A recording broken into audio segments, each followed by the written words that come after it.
इयत्ता 5वी. कविता रंग जादूचे पेटीमधले. चला तर मग पुढच्या ओळींमधून कवयित्री आपल्याला काय सांगत आहेत ते आपण पाहूया.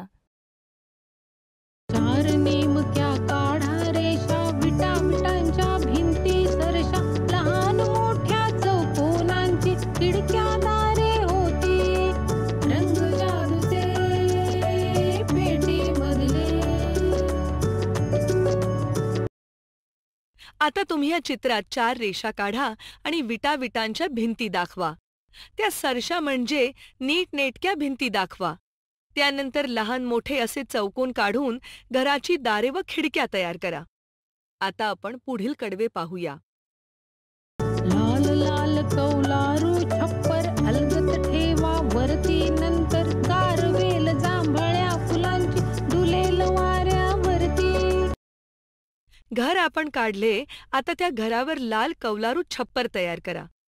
मुलांनो, तुम्ही कौलारू घरे बघितली आहेत का? हो, गावी बघितली आहेत. पूर्वी लोक कौलारू घर बांधायचे. कौलारू घरही डौलदार आणि सुंदर दिसायची. आता कौलारू घर बघायला मिळत नाहीत, पण आता सिमेंटचे स्लॅब घरावर वापरतात. 1 मजली बैठं घर असेल तर त्यावर कौलं घालता येतात. पण आता अनेक मजली बांधकामे असतात, त्यामुळे अशी घरे कमी आढळतात.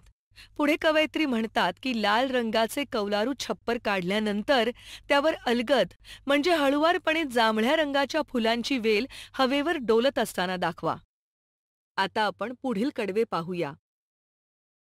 सजले आता तुमचे घरकुल, पुढती त्याच्या पसरा हिरवळ, पाऊल वाटे वरून तांबड्या सखी सोबती येती, रंग जादूचे पेटीमधले.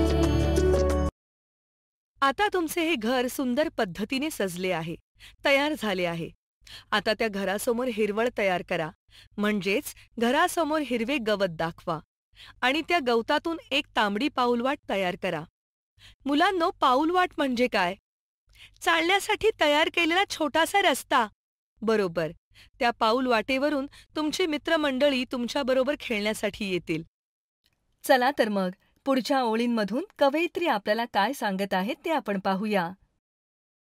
रंग जादूचे पेटीमधले, रंग जादूचे पेटीमधले.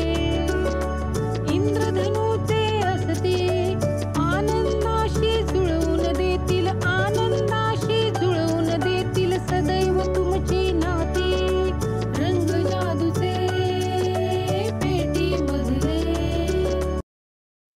शेवटच्या कडव्यात त्या म्हणतात, पेटीत दिसणारे रंग हे इंद्रधनुष्यातील रंगांप्रमाणे आहेत आणि हे इंद्रधनुष्यासारखे रंग तुम्हाला सदैव म्हणजे नेहमी आनंद देतील.